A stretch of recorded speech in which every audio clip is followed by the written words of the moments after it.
Welcome once again to the monthly BV Magazine podcast, your authentic slice of Dorset life. This is episode 2 for December 2023. Hello again from me, Terry Bennett. And welcome from me, Jenny Devitt. In this episode, I'll be speaking to George Norbert-Munns of Dorset-based business Stony Groves about how they came to be one of the leading UK importers for a rare form of Cambodian pepper. It's the pantomime season, and gay Pirrie-Weir tells us about her connection with this literally cheering form of winter theatre. Jeremy Whaley tells us about hunting humans for fun. And North Dorset MP Simon Hoare has been promoted to the front benches. What will he be doing? But first, I recently took the opportunity to catch up with George Norbert-Munns, the owner of Stony Groves, a business based near Dorchester, which specialises in the import of quite rare and sought-after pepper, only produced in a province of southern Cambodia. George was born in New Zealand, but moved to Cambodia in 2010. I started by asking what was behind his decision to move there. Well, I was living in Melbourne at the time, and my brother was living in Cambodia, and he was starting a business. And I thought I'd go up there and have a holiday because it sounded like a pretty cool place to be. And I think from the first moment I got there, I was like, wow, this is really cool. And this is like early 2000s. So Cambodia was only just sort of getting going as a developing nation. And, you know, the riverside was all dirt, red dirt, and it was pretty basic. And the biggest building was sort of 5 stories, that sort of things. And I went up there and I went up there first with Dad. I went up with my father to see my brother and kind of liked and did the sort of the temples and did the coast, and it was beautiful. Anyway, the next year I decided I would go up and have about 6 weeks up there because I had a lot of leave accrued, and I decided to go and have 6 weeks with my brother. And just sort of loved it and loved seeing all these sort of entrepreneurial people getting up there and doing business and starting businesses and having a real go. And it was exciting. And I think I decided before I left that maybe it would be a pretty cool place to live one day. You know, back to Australia, saved money, worked really hard over the next year and decided that I'd leave. So I kind of had to keep it quite close to my chest for quite some time because the company I was working for, usually if you told them you were leaving, they'd just say, right, we'll pay you out, off you go. But I wanted to finish my job. You know, I've always been someone to finish things properly. And went to my boss and said, look, here's the letter. I'm sorry, I'm leaving, I'm going to Cambodia, but I'd like to stay on and finish the job. And he said, well, if you're going to work hard, then you can. And that was great. And then I left and moved to Cambodia and got into it. And what were you planning to do in Cambodia at this point? Because presumably peppers weren't on your mind at that stage.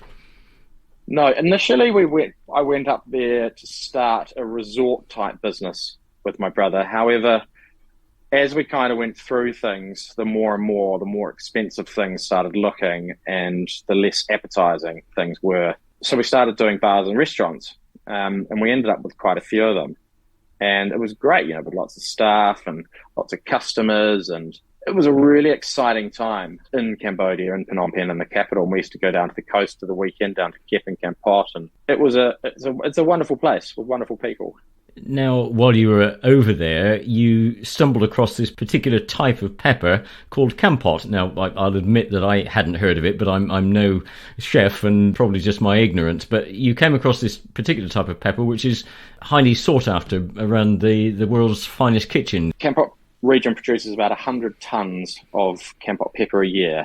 You know, that's world versus worldwide is about 1 million tons a year. So we're talking really, really low volume, but incredibly high quality. You know, the peppercorns have got a protected geographical indicator, so you know they don't just hand those out. All right, so you became aware of this pepper that was obviously very high quality but low volume. Was that something that was already available to UK chefs? Yeah, there's a few of us that bring it in. So yes, it's on the market, but one of the products hasn't been on the market terribly long. The salted fresh Kampot pepper. I started bringing that in March. However, the year before we got the samples sent over.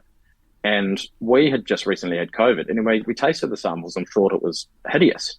And we put that to bed and sort of didn't think about it again. But then in March this year, I said to my wife, maybe we should get that pepper again. Maybe we should get that salted pepper again, that salted fresh pepper, because we noticed that our taste buds have changed a lot. And they took I think they probably took 4 or 5 months to come back to what they were. Anyway, we got the pepper again and we thought, oh my goodness, we've got to do this. So I bought in 4 kilos, thinking with my first order of the year, and I thought, God, I hope I can get rid of this. Well, that 4 kilos went in a weekend. Then I thought, okay, well, maybe it was a bit lucky, so I brought in 10. That went in a couple of weeks. So then I had to get quite serious, and we've gone through a lot of that pepper this year. It's been fantastic. So you moved back to the UK from Cambodia. I say you moved back. You moved to the UK from Cambodia in 2020, was it, or thereabouts? What 2018. 2018. We had Christmas in New Zealand, and then came back. Then we had a daughter in October 2019, and then we saw the COVID sort of coming, and thought, my goodness, this is serious. This is in sort of early December 2019. And then we had the lockdown. Then we had a lockdown baby. We didn't talk to anyone for 2 years. We're really social people. We always loved having parties at our bars and restaurants in Sac Lane in Cambodia, and we didn't talk to anyone for 2 years. So I wanted to do something that was social, something that I could go and talk to people and see people and engage with people again, and have some laughs and have some fun, because it was a pretty miserable time for for most people. So that's kind of how we got to what style of business it was going to be, what the business was going to be, what the products were going to be. We got to sort of, I think, late 2020, and we did some numbers on a number of things. And I said to my wife one day, I said, what about the pepper? What about Kampot pepper? She said, oh, you should do Kampot pepper. And I said, what? I think I'm going to do Kampot pepper.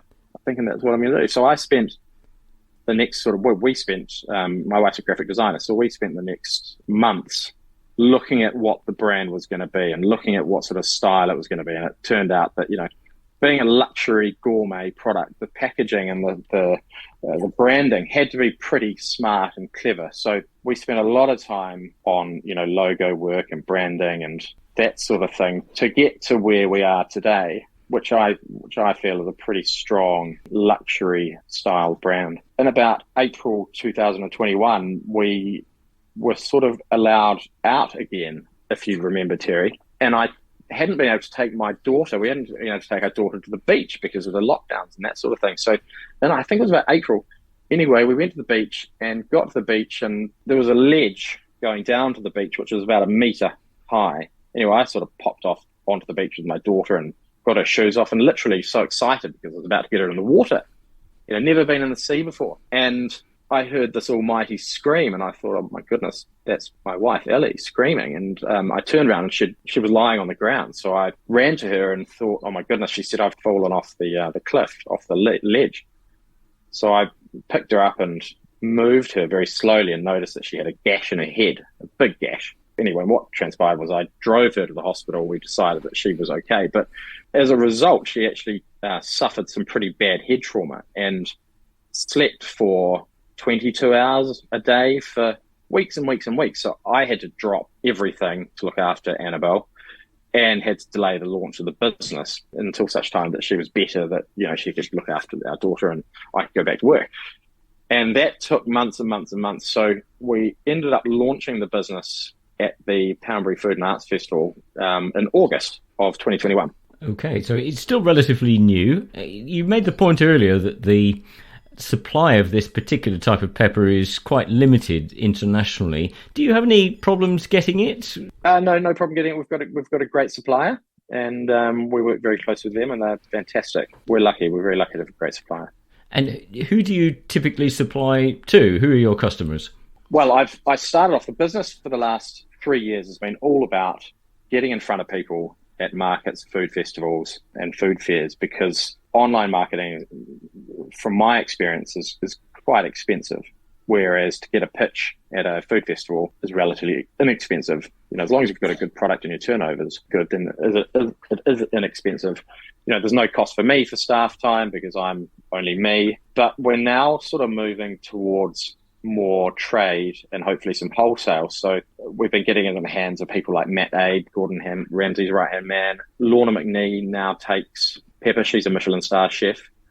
So we're getting it in the hands of the right people. Tom Aitkins has got it. Mark Hicks he's going to be putting a recipe out with the Telegraph with it. So we're trying to get it in front of as many people as possible, chefs, restaurants, cafes, so that then, they can get it in front of their customers as well.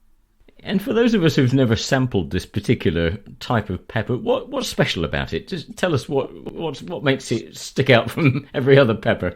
Well, there are 4 peppers, really. So you've got your black Kampot pepper, your red Kampot pepper, your white Kampot pepper, and the salted fresh Kampot pepper. And then I also smoke the black pepper as well. I mean, our best seller, which is sort of 60% of our sales, the salted fresh Kampot pepper, it's been taken fresh off the vine and it's been preserved in salt. So it's soft and chewy and delicious and it's got a bit of a bite, but, great for a gin and tonic, great for a seafood linguine. I've been stuffing it in cheese and baking it in the oven. Just a delight. And as people say, it's like nothing they've ever tasted. I was at a food festival. I think it was the Guildford Food Festival, and the chefs came up to me who were doing the chef's demonstration. And they said to me, that pepper, that salted fresh pepper, can I have a bit? And I was like, yeah, sure. They're like, do you know what happened yesterday? I said, no idea. They said, we were doing our chef demonstration and we asked people, we said, has anybody found anything, special here? Has anybody found anything, nice? And a guy stood up and he said, I haven't just found something nice. I've found the best thing that I've ever tasted in my life. And he held up a packet of salted fresh Kampot pepper. Very good. Well, that's a great advert, isn't it? It is. I had a lot of people coming to me that day.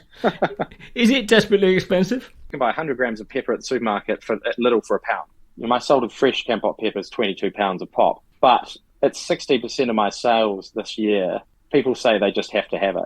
And I think it's fair market value. I mean, we do at food festivals and online, we do 2 pouches for £32. So that's 16 each. We don't charge for shipping because we don't believe in shipping charges. We sort of absorb that ourselves. So it's fair market value. And if I should have actually sent you some, Terry, before we did this, so you could have tasted it. I'll send you some later on. Okay, I look forward to that. And the business is obviously going well. You've built it up from nothing, and you're doing well with it. Where's it going from here? Have you got plans to expand further, or are you quite happy with how things are? Yeah, so over the winter, this is kind of going into I've finished markets now, and then from here until sort of March is maybe some product development. So we're probably going to do some more spice blends because they've gone really well this year. The zesty Kampot spice blend with Greek lemon thyme, which is absolutely delicious. Black Kampot pepper and Himalayan rock salt. That's gone really well. And then the classic Kampot spice blend, which has got Aleppo chili from Mexico, black Kampot pepper and Himalayan rock salt. That's sort of a traditional meat dipping sauce. You add lime juice to it. Absolutely delicious. Or maybe with a meat rub, maybe in a salad dressing. They've gone really well. So we're probably going to look at doing maybe 4 more of those. So we'll have 6 spice blends, and then a few more salts. We're looking at salts first, and maybe 4 more salts, different flavors, infusions, that sort of thing. Okay, and if people would like to try some of this, you don't have a shop, do you? But you've got a website. Yes, stonygroves.co.uk, and we always include shipping in our prices. You don't get to the end and click your address, and then suddenly there's $4.99 on top. You mentioned before seafood linguine as being one particular suitable dish for Kampot pepper. Any others that people might think of? Yeah, absolutely. Like our white pepper is fantastic in sort of a creamy pasta sauce, or maybe put a fillet of salmon in the oven for 12 minutes with some brown sugar and butter, a bit of salt, and then after 12 minutes take it out and then put the white pepper on. I never put our peppercorns in a dry pan or in the oven because I think it damages them. The white pepper, which is the inside of a black peppercorn, they dunk them in water for 48 hours and then remove the husk. The husk is what has most of the heat, like the pith in a chili. But the white peppercorn sort of tastes like citrus and rosemary.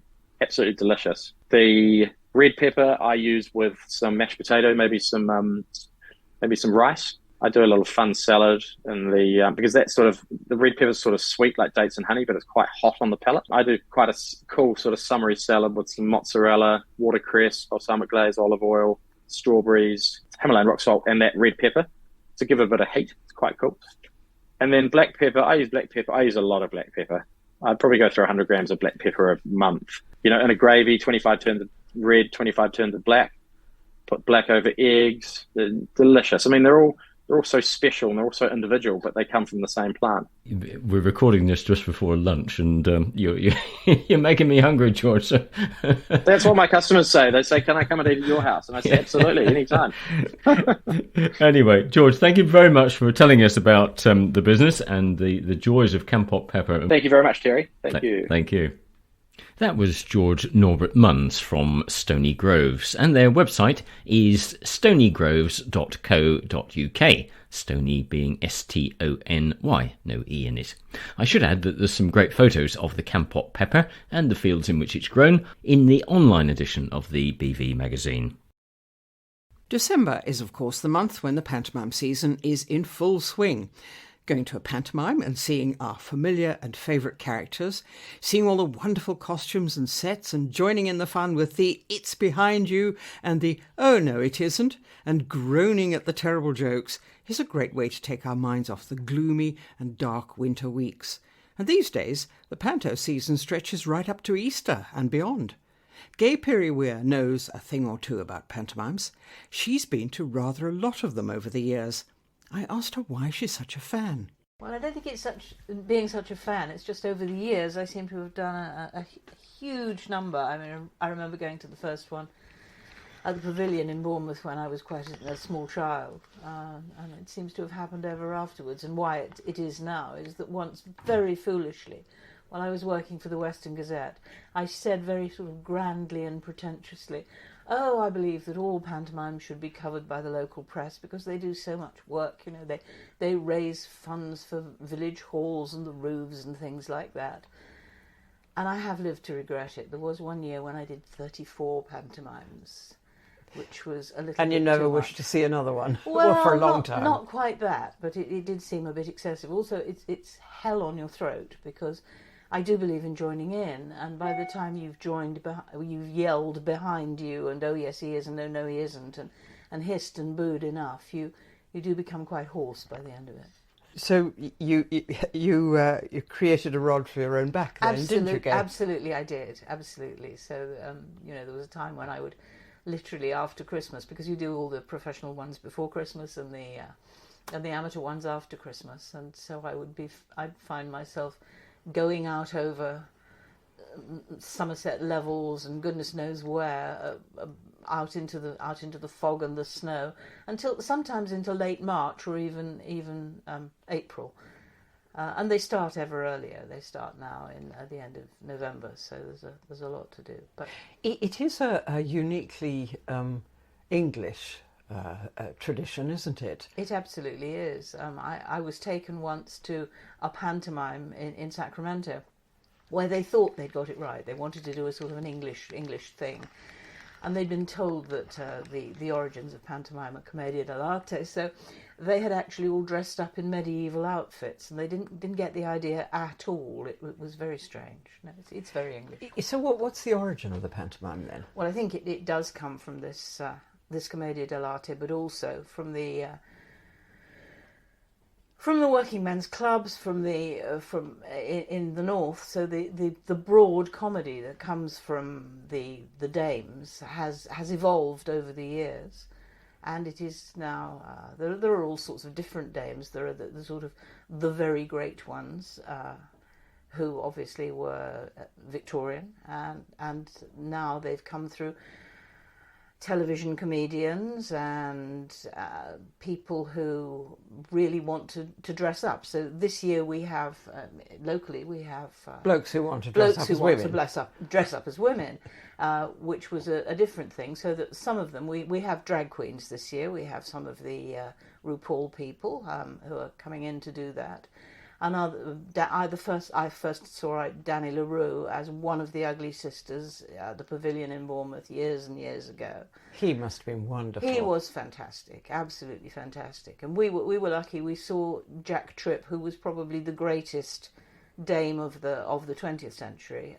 We saw his last performance in Plymouth, and he was just heartbreaking. He would do Mother Goose, and he'd have you in tears. And some of them now are just, sort of fat women in the dress. So it is broad comedy. There's so much tradition. There are some routines that happen in literally every pantomime these days, and some of them you can see. Chris Harris, who died a few years ago, great dame, and was in Bristol and then in Bath. He devised a few routines that stay on now. So whenever you see the ghost story, when they go, "We'll have to sing it again then, won't we?" You know, that's Chris. And he did a wonderful thing that was called Busy Bee, which involved spitting at people. You can't do it anymore, they won't let you, but it was definitely busy bee, what have you got in your hive for me? And then, of course, you had your mouth full of honey and you spat it at the nearest person, but no, health and safety won't let that go through anymore. I'm sure. Hey, but you mentioned the great dames of the Victorian era. Were those considered to be the greatest dames? I think it depends on current tastes, really. There are people who will tell you there are. I remember when I first sort of started reviewing things, being horrified by the fact that some of the national and really famous reviewers would always say, "Oh, X is nothing like as good as somebody or other who had died 50 years beforehand." And I'd think, how ridiculous, how on earth can we be expected to do this? Now I've reached this age, I realise that it's very difficult to avoid doing just that. Sad but true. So, of all the pantomimes that you have seen up and down the country, I assume, since you've mentioned, Bristol, not too far away, Plymouth, Bournemouth, not too far away either. Which is there anyone that actually sticks in your mind as having been outstanding? Well, as I said, I think Chris Harris was a fantastically good dame. The other thing that you see is people who are sort of growing up through. There's one of the comedians at Yeovil this year, for example, started his career in Exeter, where he worked with another dame, or he was then the dame, and Gordon was the knockabout, and you've seen how he has developed his character over the years. So every year there is a bit more character development, and it's interesting to see how that happens. And then some of them graduate to become dames. You can see them, putting on the petticoats finally, and that's quite interesting because those are obviously people who have absolutely learned their craft. And that's, I think, very important. You need to know how to do pantomime. You can't just come into it and think, okay, I can take on all this. Although, having said that, I remember seeing a pantomime in Bournemouth some years ago when the baddie from Neighbours, so an Australian actor, came in to do pantomime, and there was that feeling, oh, well, he's a big name. It's bums on seats, which is very important for theatres at this time of year. And what he'll do, anybody's guess, but it doesn't matter. And he was brilliant. He took it all on perfectly. He got it from the moment he started. He had just the right touch. And it needs to be a light touch. It is full of ritual, isn't it? Absolutely. So there are things that you will always see. I've just been explaining pantomimes to a foreign friend who's never been before, and coming to Bath with us actually tomorrow, and explaining to her that you will have a ghost scene. You will have a scene where you've got a bench and you'll be sitting on the end, and one person will get up so the other person will fall over. The good fairy will always come in down right, and the baddie will always come in down left, and you must always hiss the baddie and boo the baddie as much as you can, and the fairy will always win in the end. And you'll always be asked whether you want to join a gang from usually the knockabout comedian, and you'll have to probably look out for some article that he's left on the stage and warn people when someone comes near it. You have to suspend disbelief. You have to go with the right attitude. There's nothing else quite like it in terms of audience participation, is there? Absolutely nothing. Although We've read, I think, this year a lot about audiences trying to join in with musicals and things like that. They go to That could be a wee bit off-putting. Mamma Mia musicals and goodness knows what, and they join in and sing and get very, very angry if they can't. I mean, people have been thrown out of cinemas, thrown out of theatres across the country for doing that this year. And that's exactly what you're encouraged to do in pantomime.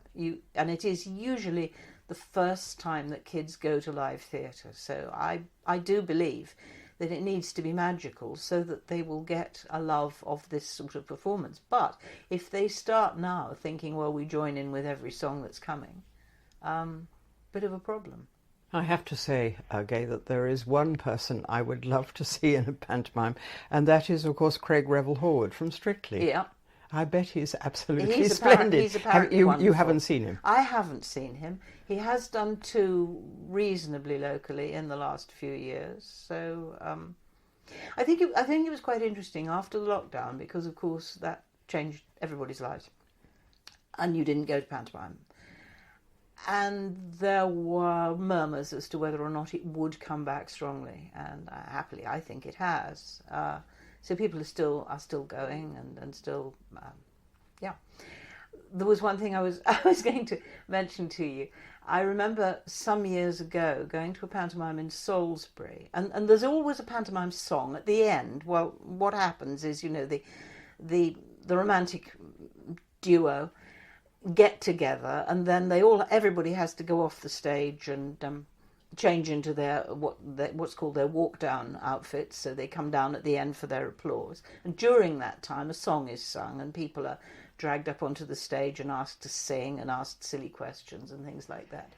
And often they use pop songs, increasingly pop songs, and the older I get, the more I realise I don't actually know what these songs are, but sometimes there are original songs. And there was one written in Salisbury years ago. Must have been for Dick Whittington, and it was called, no, it must have been Jack and the Beanstalk, and it was called Going, Going, Gone. And I still remember that song quite clearly. Please don't ask me to sing it.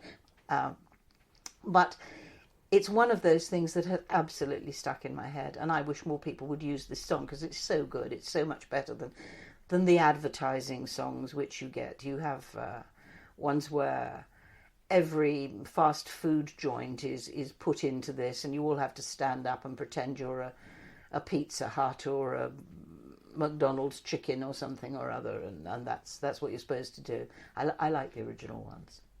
Have you ever taken part in a panto yourself? Oh yes. Locally? Well, in Christchurch. I was Fat Fairy Flo on a flying trapeze. I had a tutu and Doc Martens, and my wand was a pickaxe with tinsel around it.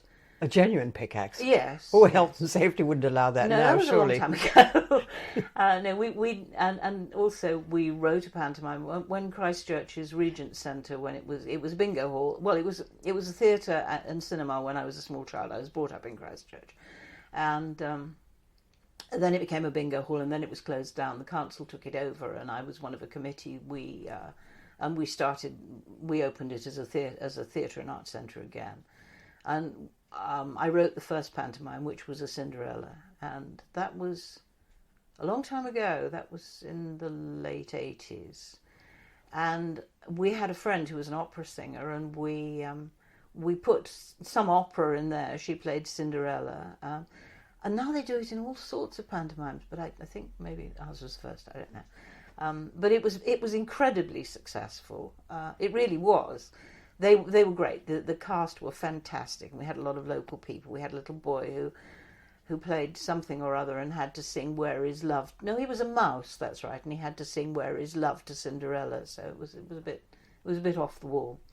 And it was so popular that we put on 4 more nights of performances, and we raised enough money to buy new curtains for the theatre stage, which was incredible in those days. So it was good. Yes, and yes, I gather you have a confession to make. Well, I don't know whether I should, but I suppose in the old days when I was in my early teens, it was absolutely not in any way fashionable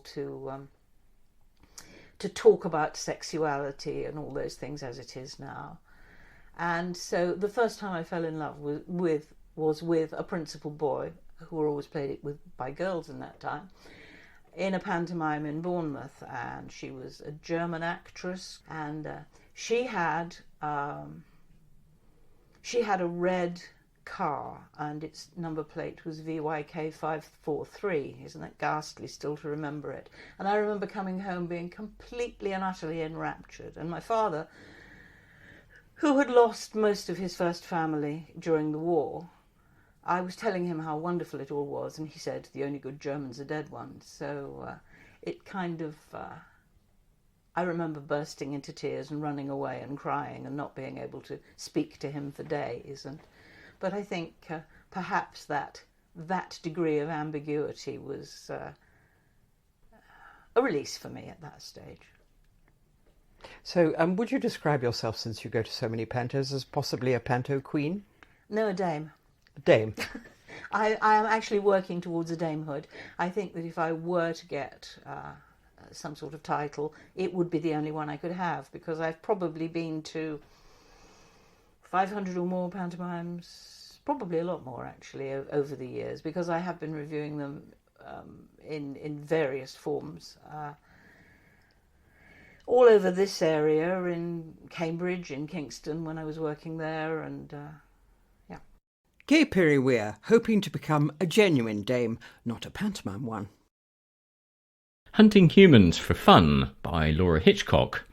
Lifelong kennelman Jeremy Whaley's hunting narrative shifts from tradition to innovation, prioritising the hound's skill over the hunt's end. I was deeply anti-hunting, says Jeremy Whaley, not the conversation opener expected from a lifelong huntsman and huntmaster. But as a child, I loved my pony, and I really loved dogs.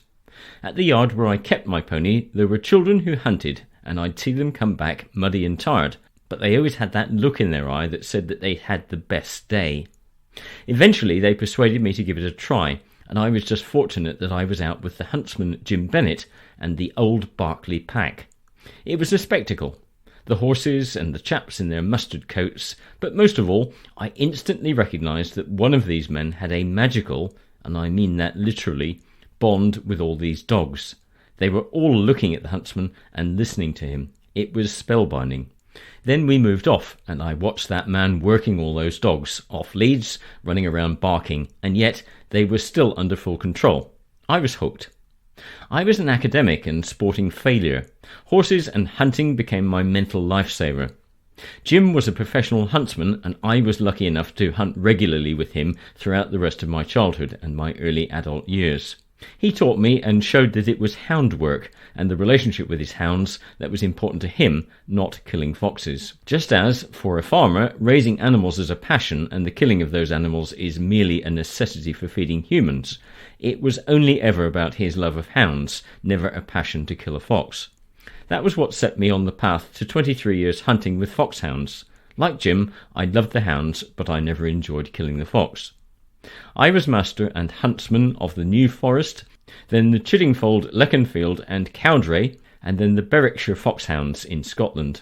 Then the law changed and the Protection of Wild Mammals Scotland Act 2002 came into force, which, due to loopholes in the legislation, allowed an unlimited number of dogs to flush foxes to guns. I'd not seen anything like it before. I couldn't stomach it. So I looked for alternatives. Drag or trail hunting is too artificial for me. There's no challenge in what is effectively following a railway line of scent.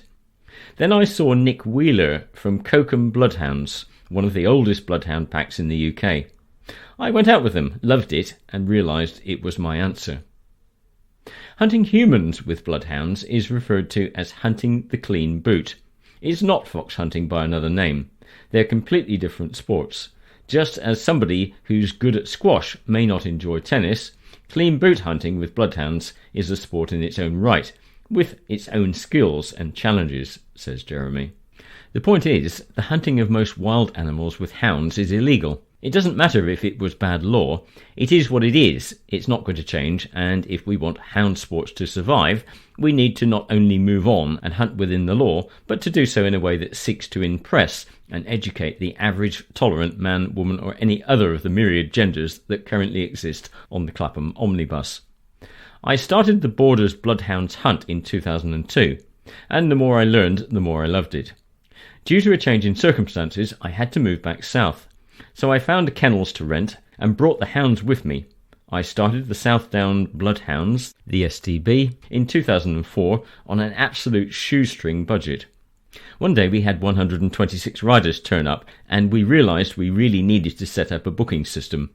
We usually average around 30 riders a hunt now, and most simply pay a cap to attend for the day. We start in August with tub hunting, because the quarries are a bit tubby that early in the season, and we do 4 or 5 hunts of around a mile each in a day to get the quarry, the hounds and the horses fit.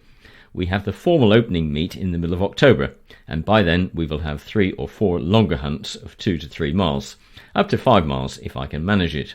The routes are mapped in advance, and I try to always vary them, even if we've been to the same place before. The hounds learn a route very quickly, so we always try and make each one different. We'll go anywhere: Hampshire, Wiltshire, Dorset, Somerset. We've just been up to Fife in Scotland. In fact, the Fife and the Lauderdale hunts are both now converted to a bloodhound hunt. Hunting human quarry with bloodhounds has all the vagaries of the proper chase. You can see them working the trail out. It's not just a case of the quarry running as fast as they can along the route that's given to them. It's far more complex than that. Last week we had 6 quarry out as a group, and really that's too many. The hounds just flew without checking. Obviously there were some who enjoyed a fast ride, but for me it's far better just to make life difficult for the hounds. Just 2 quarries and let the hounds struggle a little. We used to hunt a policeman. He was really good. One time we came up into a really big stubble field, and I knew the quarry should have gone halfway down before turning right. But the hounds flew along confidently, shooting past where the quarry should have turned. We made it to the end of the field, and then the hounds checked. I watched them casting about and started to wonder if the quarry had got lost somehow. Then just one individual hound, subtle, started to move her way back up the line. I called the rest of the pack and they followed her. Halfway back across the field they roared off in the right direction. I spoke to the policeman afterwards, and he said he'd decided to cause us some problems. He ran all the way to the end of the field, doubled back to retrace his own steps up the line, and then cut left across the field as planned. That was brilliant. How big is the South Down Bloodhounds pack? Well, I normally have 18 couple in kennels, says Jeremy, and I take 12 to 13 couple to hunt. A pack of hounds is always counted in couples. 2 hounds are a couple, and 1 hound is 1 hound, unless he's with others when he's naturally half a couple. It's traditional for a huntsman to take an odd number of hounds out for a day's hunting, so he might take 20 couple or 41 hounds. Everyone is welcome to join the South Down Bloodhounds. Riders must book ahead via the website, but anyone is welcome to attend the meets on foot and follow or to become quarry. The SDB hunt is renowned for being welcoming to newcomers and isn't overly concerned about the right hunting dress or people understanding hunting terms. There are always hunt members to buddy up with, whether you're riding for the first time or watching on foot. You don't need references to join the SDB. Details are all published on the website, and Jeremy encourages anyone to come and experience it for themselves. To be honest, we take the pee out of each other a lot, and that's not accidental. We really want people who will come along, muck in and have fun. We're not frightfully grand, and we're not there to impress anyone. We're just ordinary people who love our animals, enjoying our sport. And Jeremy is always looking for new places to hunt. If you'd like to see these hounds hunting humans across your land, he'd be delighted to hear from you. And the website is southdownsbloodhounds.com. And finally for this episode, North Dorset MP gets an upgrade to the front benches. Laura Hitchcock recently spoke to Simon Hoare, the new Minister for Local Government, officially the Parliamentary Under Secretary of State in the Department for Levelling Up, Housing and Communities. I'd not long arrived at my flat in London and was just warming up some soup when the phone rang, he says. I saw it was the Chief Whip, and obviously my first thought was, what have I done now? But he simply said, the PM would like to know if you want to join the front benches. Obviously the correct second thought then is, doing what? He then offered me the position of Minister for Local Government, and I had a quick yes or no decision to make. Obviously I said yes, but then had to ask, so what happens now? It's a massive honour, of course it is, but it's also new to me. I had no clue what the protocol is. No one prepares you for it. I had 2 calls in fairly rapid succession. The first was from the Propriety and Ethics team, who asked all manner of interesting questions about whether I'd been a terrorist or had ever been convicted of money laundering and the like. Having passed that one with flying colours, I've had a rather dull existence apparently, I was called by the Permanent Secretary to confirm the appointment, and to let me know my private secretary would be waiting for me at the Houses of Parliament at 9:15 the following morning. And sure enough, there he was, waiting in the foyer with my badge. He took me to my office, which already had my name on the door. The computer was already set up for me, as was my diary already full of appointments. People talk about hitting the ground running, but I'm not sure I'd really done it at such speed before. In theory, I know that as soon as the King approves the appointment, you're it, effectively. But when it actually happens, the sheer speed of it is astonishing. It wasn't until 2 hours after the first phone call that I realised I probably ought to call my wife. The whole thing takes some getting used to. I was in a meeting this week and was presented with 3 possible options for a course of action. I suggested that one was the right way to go, and a few notes were taken. I then asked how we might progress that, who it needed to be passed through to get approval. And I was met with a slightly surprised face. Turns out my decision had just allocated £190 million. That's how it works. I do have to say a word about the efficiency of the civil servants who have met me with overwhelming warmth, help and kindness at every step. And I have been touched by the number of colleagues from right across the House who have congratulated me. It's such an encouragement when even the opposition say it's about time instead of why on earth. I must be doing something right. Simon started his political career as a parish councillor before becoming an elected local councillor for 12 years. He's confident that with his experience in working in local government, he has an excellent understanding of his brief. It's hugely exciting, and I'm keen for the challenge. I think we all as human beings enjoy being stretched. To be honest, I still get a thrill just parking my buttocks on the back benches. Now I've a front row seat, and I have to admit the house looks completely different from down there.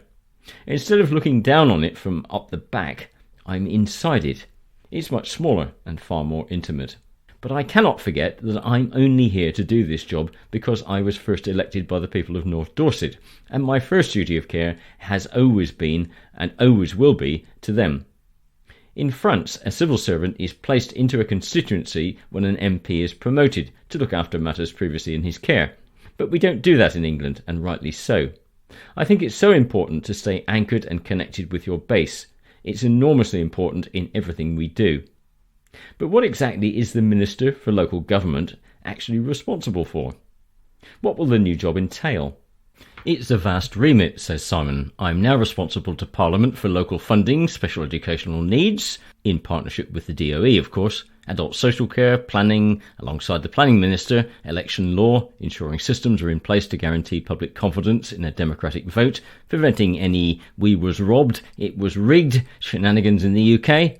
I'm also the Minister for the COVID inquiry and the Commons Minister for Faith, which means I'll be taking through the Holocaust Memorial Bill. Today I'm in a Westminster Hall debate on heritage pubs and later have a meeting about local government funding on the Isle of Wight.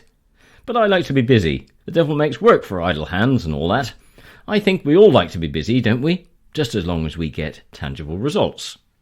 Well, that's it for the final edition of the podcast for 2023. We hope that you found at least a few things of interest in the items we've brought you. For now, it's goodbye from me, Terry Bennett.